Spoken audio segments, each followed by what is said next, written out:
thoughts on climate change are very simple. Every other problem that has faced humanity since humanity existed has been prologue to the problem of climate change. This is a threat to life on Earth. And while issues of women's right to vote, civil rights, animal rights are crucial, the issue of climate change is one that will erase the people who are voting or their rights are infringed in different ways. So I think it is the challenge, not just of our generation, but it's the challenge of humanity. The thing that I think we must realize is that we are historical agents. History is not something that occurs in books. History is something that we are currently making, or we are sitting on the sidelines and allowing others to make it. If you could boil down my decades-long music career to one simple thing that I would tell the audience with a Marshall stack behind it is that the wheel of history is in your hands, and your action or your failure to act will have a direct impact on the future and what planet we'll give to our children. It's a tall order saying that one must end capitalism in order to save the planet, but that may be the choice. I mean, all of the half measures that have been enacted or even proposed, the scientists say aren't enough.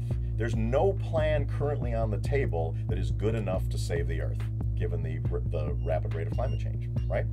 So you have to change the table, I think, in order to save the planet. And that I mean, we're the last. We had a very balmy winter here in California. We are the last generation that's going to be able to enjoy climate change and the beautiful weather that we have, and the winters that you can wear T-shirts.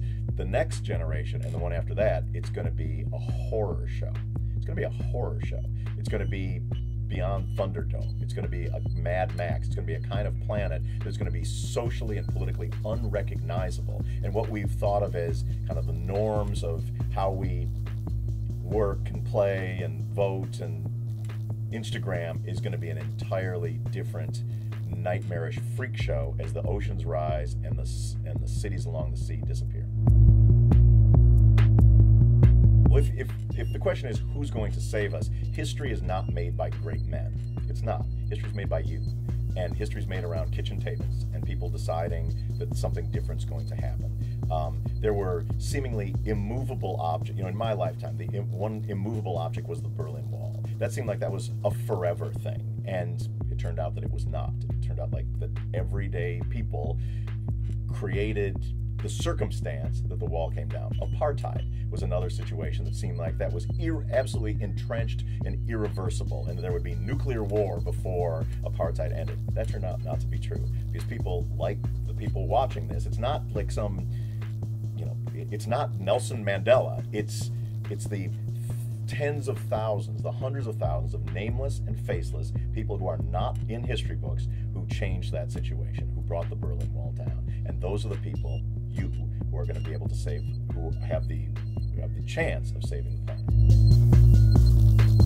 I think the first step for anyone to be involved in activism is to recognize that it works.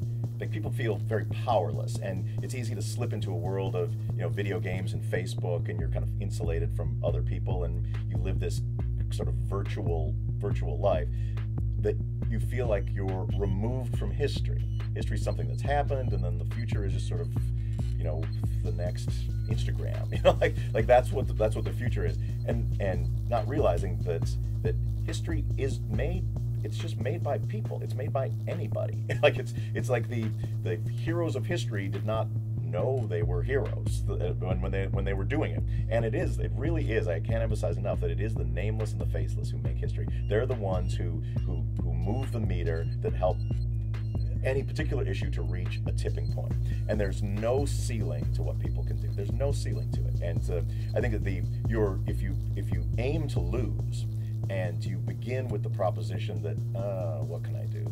Nothing. Well, all you have to do is look at historical precedent. There's nothing that people can't do. There's no progressive, radical, or revolutionary change in politics and science that hasn't started with people just doing it. Like, there's a tremendous capacity, human capacity for intellect, for humor, for art, for strength to apply those forces that we have towards the steering wheel of history and pulling it in the right direction. That's something that people have been doing for a long time. There's no reason why this generation can't do it too.